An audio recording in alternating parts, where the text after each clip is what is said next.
Thank you all for joining us. My name is Rice Majors, and I'm an Associate University Librarian at Santa Clara University. And joining me are my colleagues at two of our peer institutions in California, Erica Johnson, who's at the University of San Francisco, and Glenn Johnson-Grau, who is at Loyola Marymount University. And we're here to talk today about a project that we've had going on for a little while now that has crept up on us as something of a longitudinal project. So we've talked about this the last two Charlestons, and I'm delighted to say that we have some new findings, new results to talk about today. Where we started with this was looking at how we could look at what we aren't doing in terms of collection development, and I'm reflecting here mostly on our print book collection. So how do we know what books we ought to have bought that we didn't buy? And can we kind of figure this out? We all three belong to a consortium of libraries in California and Nevada that allow patrons to initiate their own borrowing transactions from other libraries in that consortium. Through this, we're able to look at that data and try to figure out, like, what are we borrowing from each other? Kind of do we even know what's a normal level of borrowing? Like, how much? Obviously, we leverage this to extend the reach of our collection. So a certain amount of borrowing is good because that's what the consortium is there for. But starting with a blank sheet of paper, like, how much are we borrowing, and do we look anything like each other? How can we use this data to improve what we're trying to buy right now, respectively? Should we coordinate some of what we do in terms of collection development to try to differentiate what's in that meta collection of the Union catalog there? And if we start trying to fix problems, will it just introduce problems somewhere else? Because we all have finite budgets, and so if I start buying more for history, and I spend less on English, do I just create different problems? And of course, that's something that you can only discover in a longitudinal fashion. And then kind of what would this do to the meta collection? What is it going to do to that Union catalog if we start tinkering with this data and responding to it in terms of how we do our own collection development?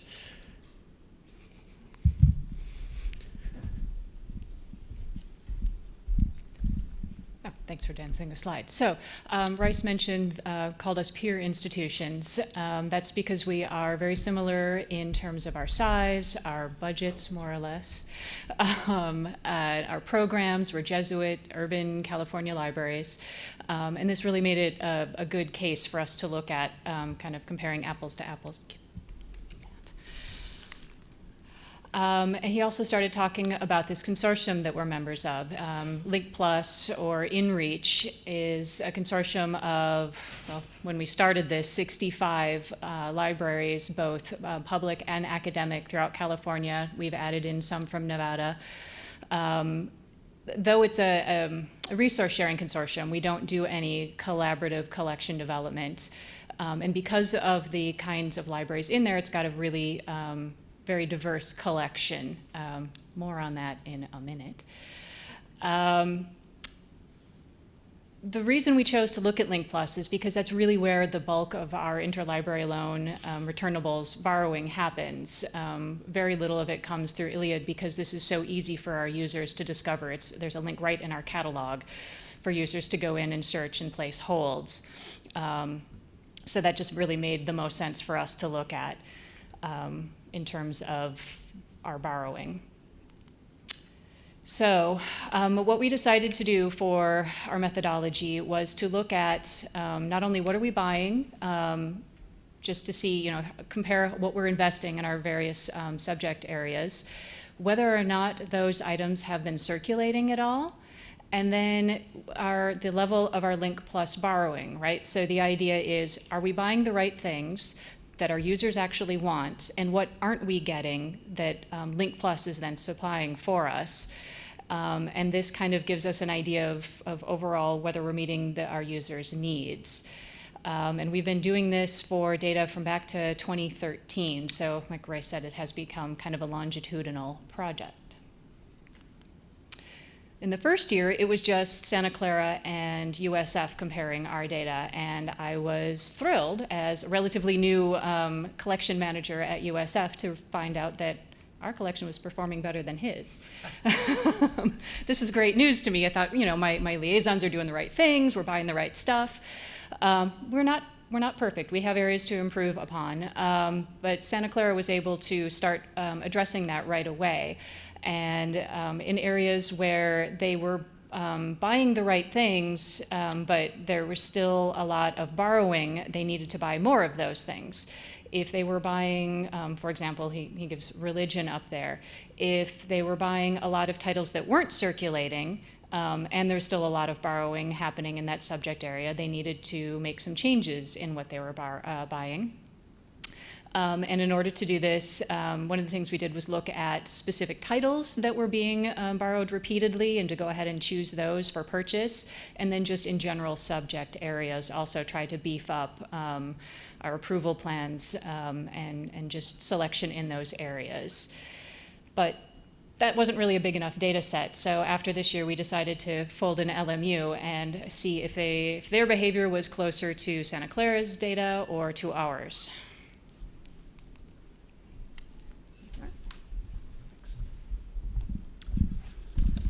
So yes, year 2 is when LMU joined the fold. So we were added as the third partner, and again, based upon our similarity in demographics and mission and everything, we thought we'd be pretty similar. But of course, we threw a wrench into it. We joined the group, and we found out that we were actually outperforming USF, which was again a little bit better than Santa Clara. But then we looked at how much money we were spending on monographs, and it was not. One of these things was not like the other. Basically, USF spends about 10% of their total budget, including endowments on print monographs. Santa Clara at the time, I think, was spending about 5%, and we're spending more like 18%. So it was a substantially of a larger number. So we were spending a lot more. Rice has described this issue as LMU throwing money at the problem, which, fair enough, that does something, that works. But the question for us was, were we overspending in any areas, and if so, what areas were those? So now that we had the 3 different institutions, we could consider other things like this whole issue of would we start to work down the path toward some sort of shared collection analysis, shared collection development. So we moved into year 3, and year 3, so as we were going along, we were all starting to purchase. Well, LMU was starting to purchase, and these two were definitely continuing that. Santa Clara had been the most aggressive in their purchasing based upon the data, and they had a very low threshold for purchase. So Rice did most of the initial selection himself, and he didn't spend a lot of time reflecting and deeply thinking about whether to purchase the book, if they didn't own it, or if it was lost or damaged, or and if it was borrowed multiple times and readily available, purchase it. If it was expensive or more complicated, then that decision was deferred onto to a liaison for a further decision. LMU, when we started, we just focused on a couple of areas, on philosophy, religion, and history, and we started looking at books with 3 or more circulations. As we moved into our second year of this, we went on to look at 2 or more circulations and added basically the H's and started to get into L's. So the beginning of LC we have pretty much covered by now. For us, we were finding that a lot of the books, so our presentation last year was the books we didn't buy, and I had like this little side note that was the books that we didn't buy enough of. So we had a lot of books where we had purchased a print copy and we were still borrowing additional copies from the consortium, from Link Plus. So what happened at Vatican II? We borrowed it 12 times. We owned that book. So the question for us was, are we going to buy an additional copy of a print copy of this book? And we ended up buying an unlimited user ebook license. So it started to, while the focus of this study is on print use, it definitely had an impact on our e-use as well.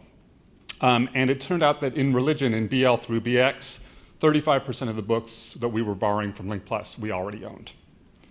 So now we move on to the next big issue, which was the surprise, which was we learned that there were major changes afoot in the makeup of the Link Plus consortium. So in 2017, the Cal States moved to the Alma system and basically all pulled out, with one exception. Cal State Long Beach we are under the impression, is going to be rejoining us. So we lost a number of institutions and we gained a number of institutions, but they're very different. Those were not one-for-one switches. So we are also potentially losing UNLV, which is another large institution in our consortium that's also moving to Alma.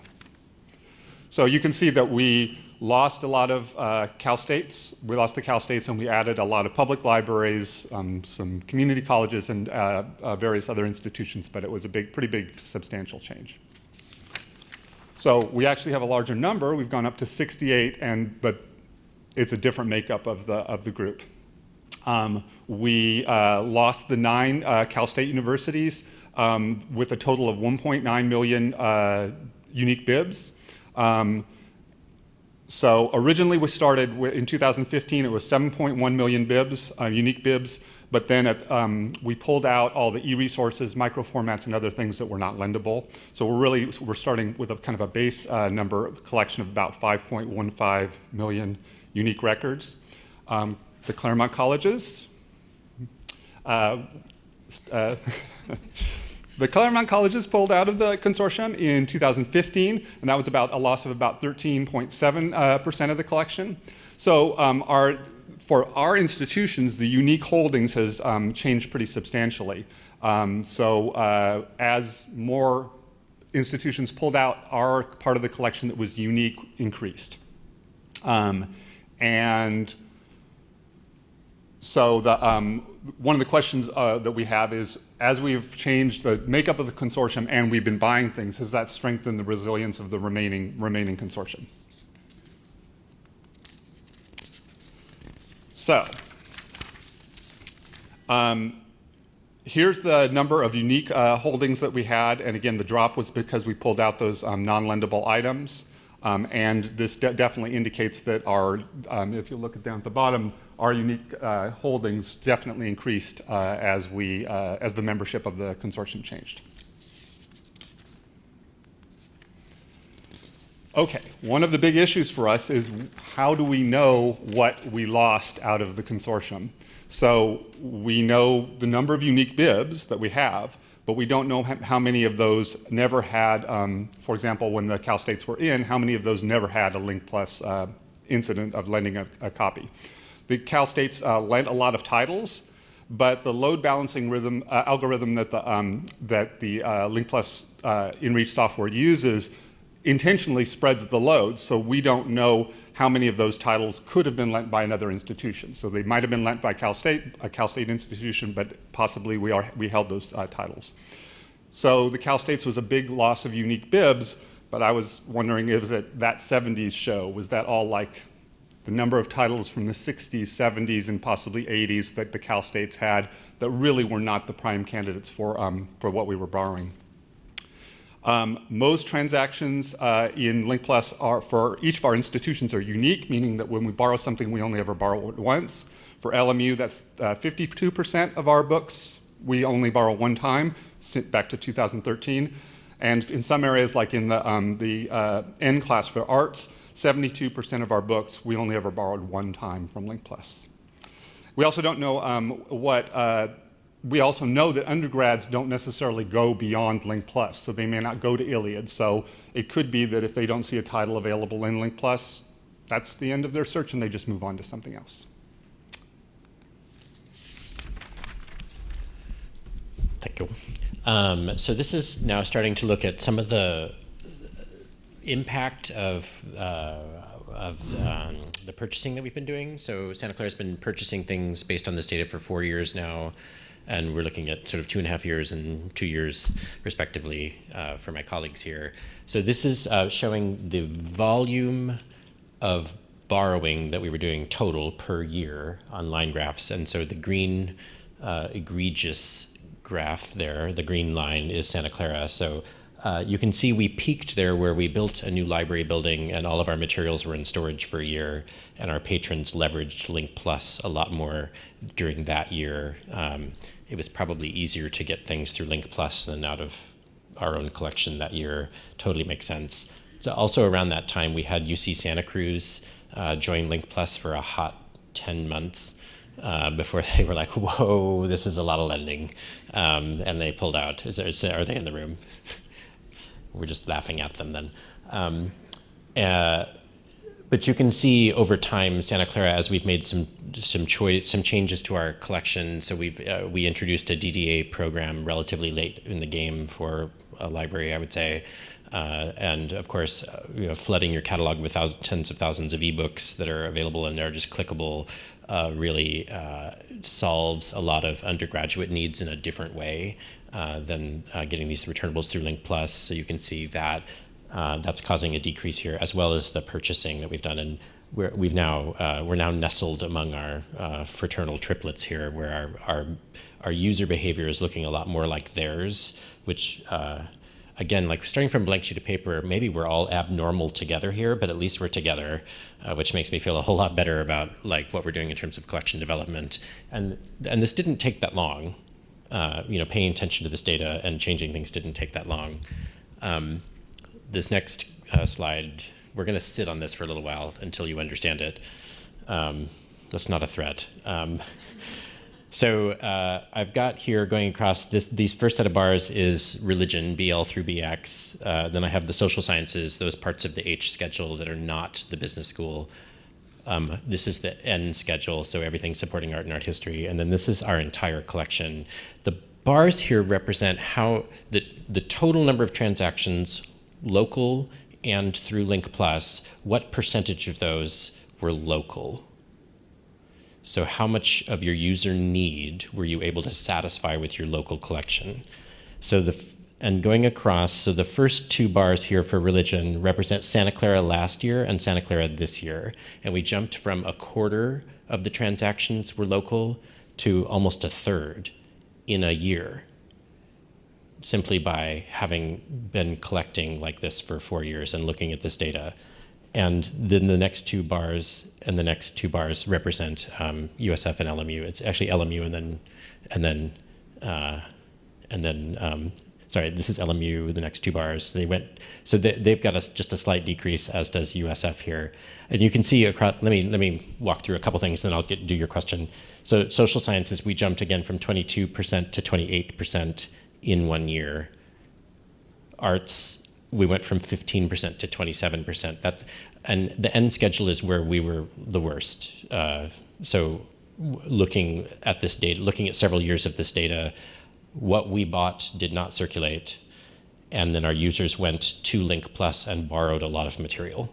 So they clearly wanted books on art and art history, but they didn't want what we bought. And I mean, it's clear that just pivoting, and in a very short time, we were able to have some up. Now, we're not where these guys are, but I expected to see these kinds of results like 4 or 5 years from now. And I'm really gratified to see how fast this is making such a impact. I think this is the most confusing slide ever that I've ever seen and I've seen Clifford Lynch present multiple times. So I'm happy to, do you have a question on this slide? No, I think you actually just answered it, because I was wondering, well, my question was slightly different, but I was wondering if it was one of those things like the other gentleman was talking about, how you had it, but they got it from somewhere else.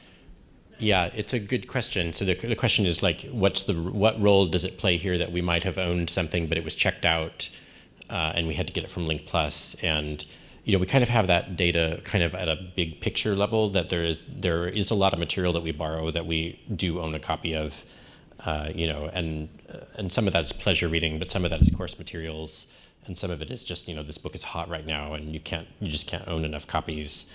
And the short answer is I don't know, but I don't think it would have changed in 1 year so much, because we didn't buy a lot of like copy 2, copy 3 kind of things. But you're just saying in general, like in the arts and ends, they borrowed a bunch in the ends, even though you had bought a bunch in the ends. Yes, but they were, yes. So like in fine arts, we were having a lot of, they were borrowing books that we did not own. I can say that, yeah, because I went through that in particular and bought a lot of exact titles where I was seeing And then I worked with a couple of art history faculty to say, okay, I'm seeing a lot of stuff on Japanese printmaking. Can you help me buy 20 or 30 books in this topic area to help with the classes that are taught in this area? And we did that. And I don't know, which exact purchases helped change this, but in the grand scheme of our library budgets, it was not that much money. And I'm going to get to that on the next slide, which is how much have we spent on this and what is the return on that investment? So I've been doing this over 4 fiscal years now, and USF and LMU over 2 fiscal years here. So you can see what we've spent. Santa Clara, we're approaching $100,000. We're just a little beyond $100,000, buying that many individual books. In Santa Clara's case, it was always a book we didn't own. So this really did expand the number of things that we had available. And then we looked in this last couple weeks to see whether those things had circulated at least once. And these are extraordinary numbers for an academic library to have like almost half of your books circulate within 3 years. Now, obviously we had a lot of data suggesting that we should buy these things. In some cases I looked and there was, a book in religion that we had borrowed 17 times and we don't own. I'm like, okay, we need to own that book. I don't know. Some of the data was not hard to interpret, I guess I'll say. There were some areas, but there were some areas too where, and I think Glenn alluded to this, we had some topic areas where, like Japanese printmaking, so transgender issues, food and culture, social justice issues around homelessness. We were borrowing just a lot of books in certain topic areas. And so sometimes I, working with a liaison librarian or with a faculty member or just on my own, just went through and bought 20 books in that topic area, because there just seemed to be a lot of assignments that either were around that topic or where students were choosing to satisfy the assignment with that topic. And all of those things totally made sense to me, working on a Jesuit campus and with a strong social justice mission, that some of these topics would be rising to the top. But again, I expected this to look good after like 10 years. It can take you 10 or 12 years to know if you bought the right book, and it's not taking 10 or 12 years, it's taking 10 or 12 weeks, which is great. I feel like we're doing some good things. So where are we now? And then we'll talk a little bit about where we're going to go in the near future, and then we'll take your lovely questions. So I think that one of the good things here is that we were able to identify some areas where we had problems, and we've had different problems and different numbers of problems. But I wanted to know how our collection was performing, and it turned out to be not that great. But I'd rather know that, and then the next point is that we were able to actually take concrete steps to address that by looking at all this data in terms of what we were borrowing from elsewhere.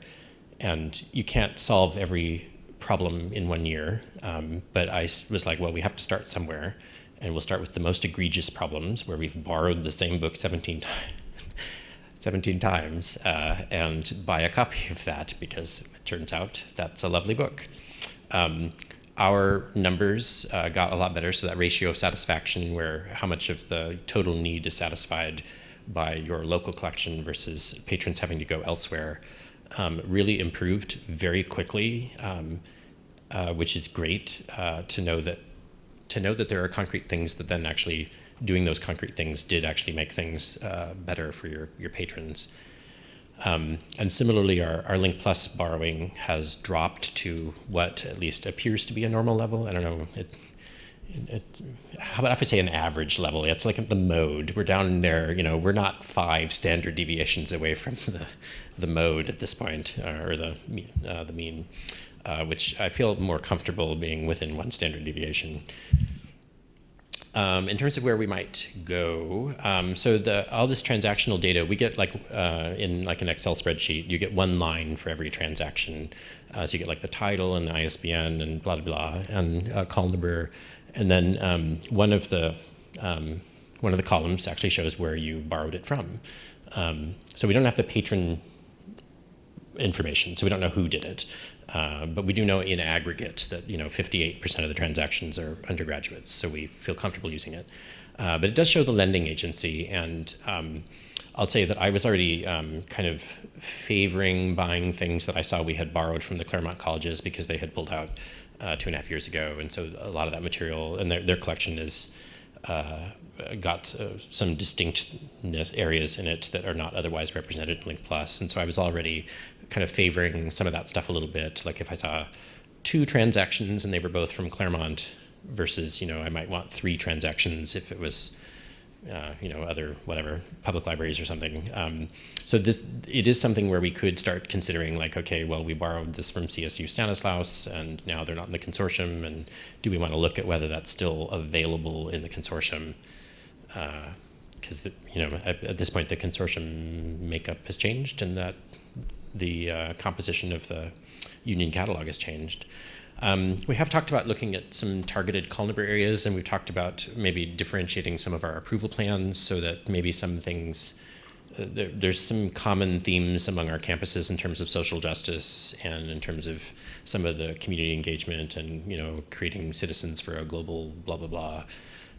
Which I do believe in. It's not blah, blah, blah, but you know what I mean? There's some, so do we want to differentiate that and maybe not all collect the exact same things so that the meta collection is a little stronger and assume that we can borrow from each other until the patrons show us that we actually need 2 or 3 copies of that instead, 1 on each campus.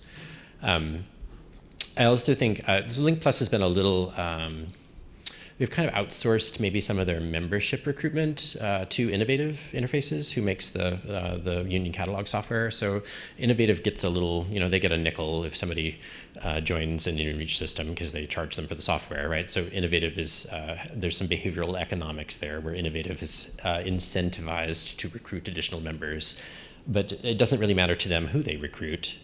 I don't mean this in a bad way, but they get the nickel if it's a public library or if it's an academic library, right? And I think we have some other behavioral economics going on where we would just as soon see some more academic libraries join. And I have, it's not a hit list, it's a wish list.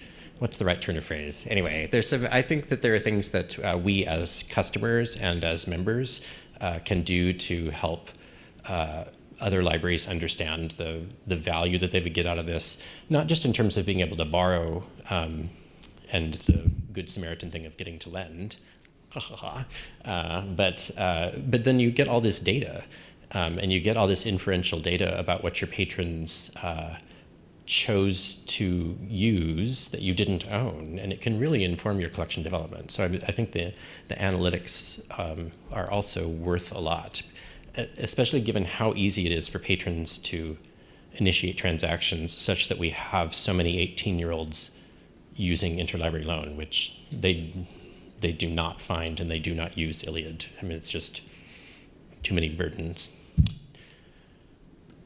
What are your questions? Yes. And you can use teacher voice or the microphone. I'm okay with either. Not you individually, but everybody. So for the benefit of the rest of the room, guilty party number 1, Claremont Colleges. So, and I know we were in Link Plus, and it's really easy for patrons to discover this content, and they don't really, I mean, they see it's not us, but it's, it looks like it's almost part of the catalog. So the question is how easy it is for your users to discover stuff outside of Link Plus in your catalogs, because we're not dead, we're still there and we're still lending, but how easy it is for your libraries to actually make other stuff discoverable to be borrowed? Yeah, I think it's not easy. I mean, I think that's a problem shared by almost every library. I don't know that an 18-year-old finds and uses WorldCat, or I don't know if they find something on Amazon and then they check to see does the library own it or something. I think it's just a relatively sophisticated thing to ask of an undergraduate, and people get there, right? I mean, if you get to graduate school and such, you figure out like, oh, okay, there's ways to keep looking and to ask the library to get this for me. But I think that's a little bit of a road to travel. Well, unless WorldCat is your catalog. Oh yes, unless WorldCat is your local, yeah. So if you're on OCLC's interface, then that might be you might have a different answer there. That's true. That's fair. Hi, Joan Campbell from Bowdoin College in Maine. Could you talk a little bit about how you gathered your data? So when you were looking at how many times something was borrowed, were you just looking for a year because then maybe there was a adjunct faculty there just that year and that's what was happening? Or, I mean, how many years did you look at in details like that? So I'll say when, I'll start answering and then let me know. Yeah, so when I started, I went back about 18 months. And then now I grab the data monthly. So it's at the end of the month, or, like the first or second of the next month, I will go in and grab last month's data. There is a little bit of grooming that has to happen to the data, and I have an undergraduate now, a student employee, who does some of that for me. But then I actually review it to see, okay, does this now mean that we've hit a second or third or fourth transaction on whatever title? Because you get, like I say, there's one line in an Excel spreadsheet for everything, and I move it into a Google Sheets thing, and I have it sorted by call number, and it's super. I'm also happy to share the Google Sheet with you if that would help. I'll give you view access so you can kind of see what we're doing. The nerdier you are, the more you are going to enjoy this.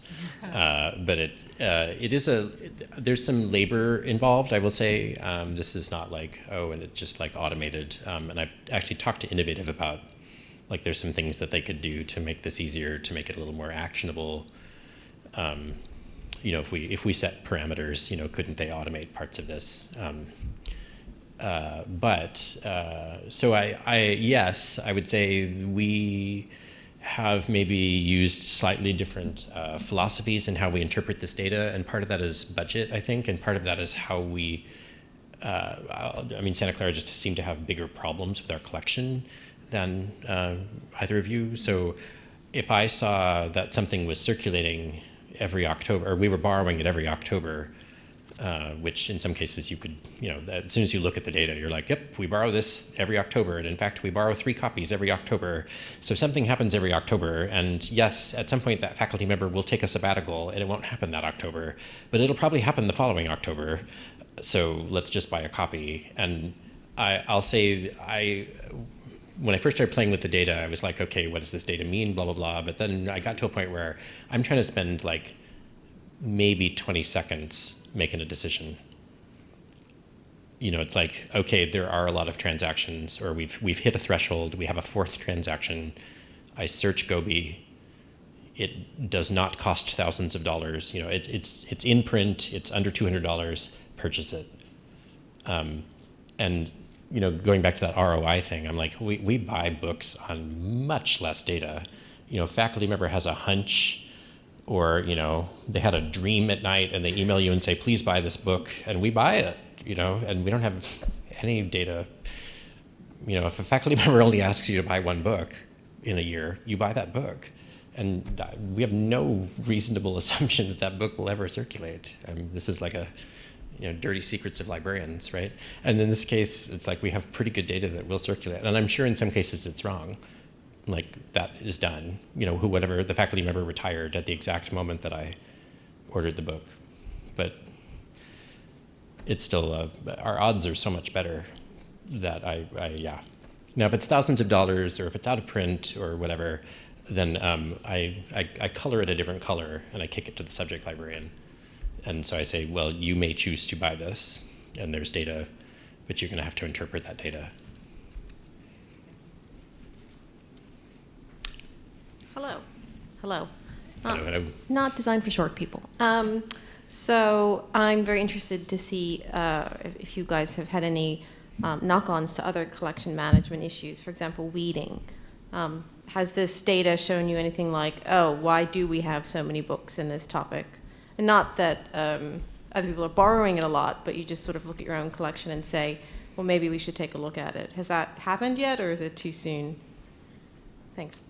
I'm weeding, but we have green glass at Santa Clara, and we're actively engaging in reflecting our collection through green glass, which is another way to look at your collection. And I'm happy to sing OCLC's praises on this one thing.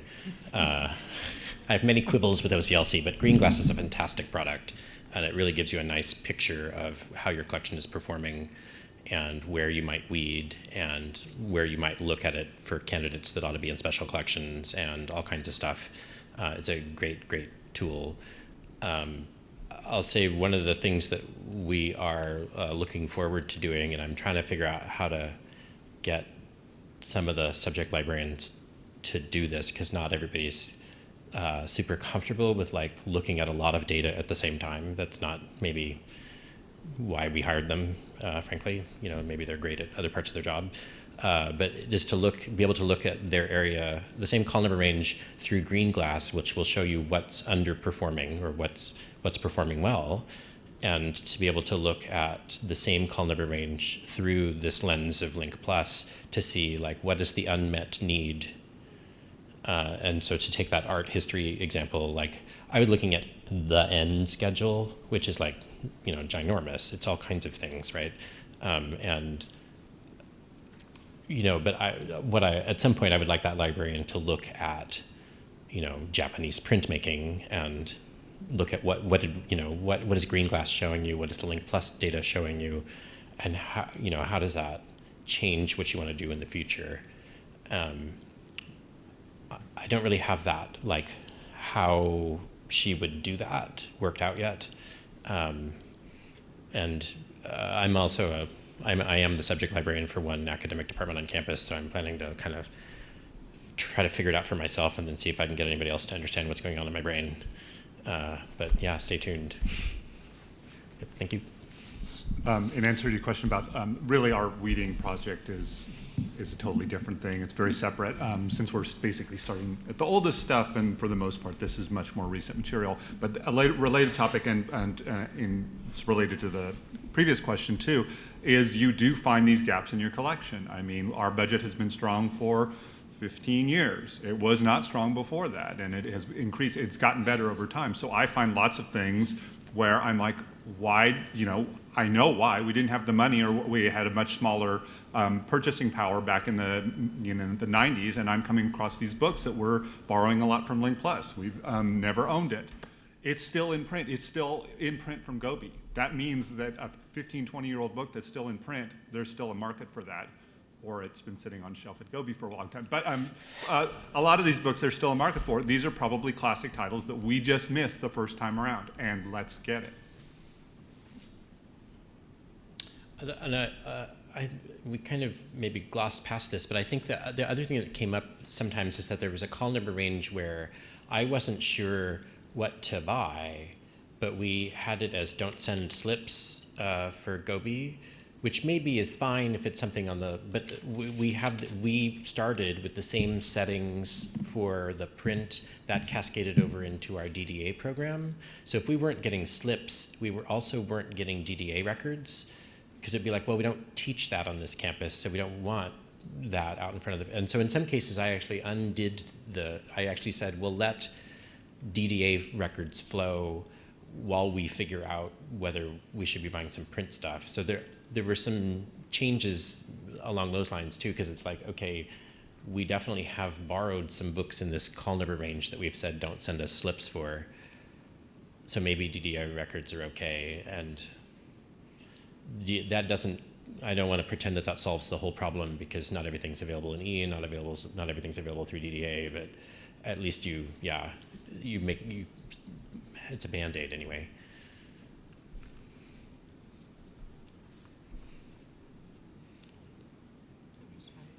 Yes. Well, thank you all for your attention, and yes, thank you.